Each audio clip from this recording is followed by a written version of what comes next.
प्रणाम।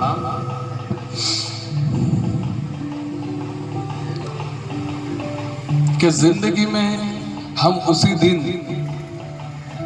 बड़े बन जाएंगे जिस दिन हम स्वयं के आंसू पोंछकर स्वयं खड़े हो जाएंगे।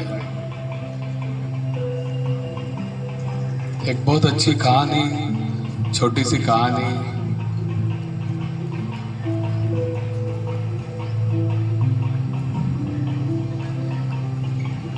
कहते हैं कि शिव का डमरू कभी भी बज सकता है, उसी के ऊपर यह कहानी है। एक बार एक गांव की बात थी।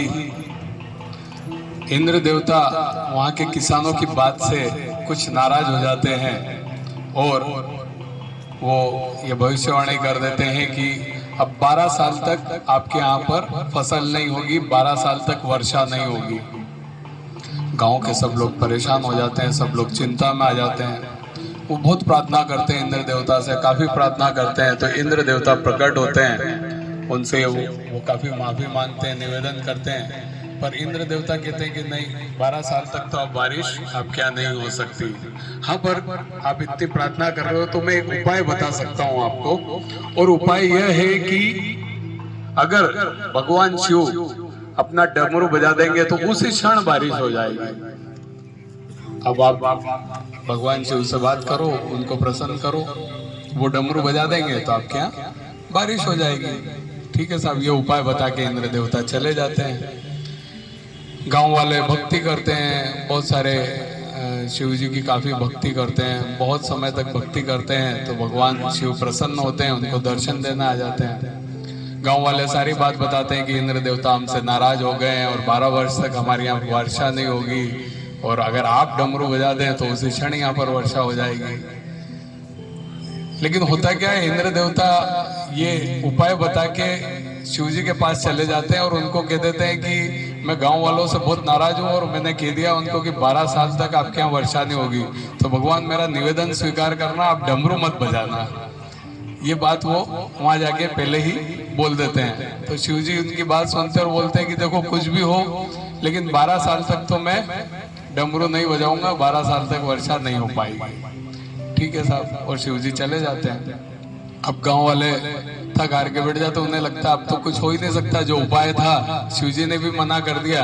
तो सब घर पे बैठे रहते हैं, सब काम धंधा छोड़ देते हैं कि अब क्या करना खेती पे जाके, खेत में, क्योंकि बारिश तो होना ही नहीं है, फसल उगेगी नहीं। तो सब काम धंधा छोड़ के घर पे बैठे बैठे आराम करने लगते हैं। लेकिन एक किसान होता है जो रोज सुबह उठता है और हल लेकर जाता है और रोज खेत पे मेहनत करता है, जुताई करता है, बुआई करता है, जो भी वो रोज निंदाई करता है ना, वो सारी मेहनत रोज करता है। तो गाँव वाले सब देख के उस पर हंसते हैं कि कैसा पागल आदमी है, जब मालूम है कि 12 साल तक पानी नहीं गिरने वाला है, 12 साल तक फसल नहीं होने वाली, फिर भी रोज ये हल लेके जाता है और रोज वहां पर काम करता है। वो उससे बोलते हैं रोज, तो वो हमेशा एक ही बात बोलता है कि देखो 12 साल तक बारिश नहीं होगी, मुझे भी मालूम है, लेकिन अगर मैं काम नहीं करूंगा तो मैं खेती करना ही भूल जाऊंगा।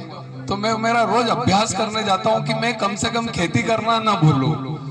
ठीक है साहब, ऐसे रोज उनकी बहस चलती रहती है। एक दिन माता पार्वती किसानों की इन बातों को सुनती, इस बहस को सुनती है, तो उसे भी बड़ा आश्चर्य लगता है कि किसान बड़ा बड़ी पॉजिटिव बात कर रहा है कि 12 साल तक भले बारिश हो ना हो, मैं तो रोज मेरा काम करूंगा, मैं तो रोज मेरा अभ्यास करूंगा, रोज खेती का काम करूंगा। ये बात सुन के वो शिव जी के पास जाती है माता पार्वती, और शिव जी को बोलती है कि वहाँ जो नीचे किसान, जहाँ पर 12 वर्ष तक बारिश नहीं होगी, आपने भी कहा मैं 12 वर्ष तक डमरू नहीं बजाऊंगा, लेकिन एक किसान है वहां पर जो रोज हल लेके जाता है और रोज मेहनत करता है। और पता है वो क्या कहता है? वो ये कहता है कि मैं अगर नहीं जाऊंगा तो मैं खेती करना भूल जाऊंगा, तो मैं रोज प्रैक्टिस अभ्यास करने के लिए जाता हूँ। तो मुझे तो इस बात की चिंता हो रही है प्रभु कि कहीं आप 12 साल तक डमरू नहीं बजाओ तो आप डमरू बजाना नहीं भूल जाओ। तो शंकर भगवान को भी लगता है कि हाँ बात सही बोल रही पार्वती जी, तो वो डमरू उठाते हैं और चेक करते हैं कि बज पाता है कि नहीं बज पाता, तो वो डमरू बजा देते हैं और उसी क्षण उस गांव में बारिश हो जाती है। लेकिन सब गांव के सब लोग दुखी हो जाते हैं। क्यों? क्योंकि उनने तो खेत तैयार कर नहीं रखे थे, पर वो एक किसान जिसको कुछ समय बाद अच्छी लहलहाती फसल मिलती, क्यों? क्योंकि उसके खेत तैयार थे, वो रोज अभ्यास करता था, रोज उसके खेत तैयार थे। तो बाकी गांव वाले दुखी हुए, लेकिन वो एक सुखी हुआ, क्यों?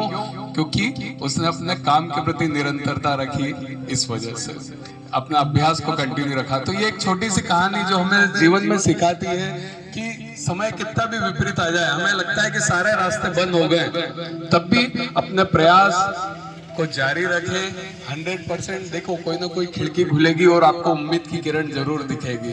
तो अपने प्रयास को निरंतरता से जारी रखें, यही इस कहानी का सार है। एक छोटी सी कविता है कि मेरी हालात पे हंसने वाले, कि मेरे हालात पे हंसने वाले, ये ना सोच लेना कि मैं कमजोर हूँ। ये तो वक्त वक्त की बात है, कभी दिन है तो कभी रात है। अंधेरे को चिरती हुई उजाले की किरण मुझे साफ दिखाई दे रही है, जो धीरे से मुस्कुराते हुए मुझसे कह रही है कि हिम्मत ना हारना, मैं आ रही हूँ, बस थोड़ा सा तुझे आजमा रही हूँ। रास्ता कितना भी कठिन हो, सच्चाई का साथ मत छोड़ना, मुश्किलें कितनी भी आ जाए, अपने सिद्धांतों को मत तोड़ना, कि हिम्मत ना हारना, मैं आ रही हूँ। Thank you. एक सुंदर भजन करते हैं।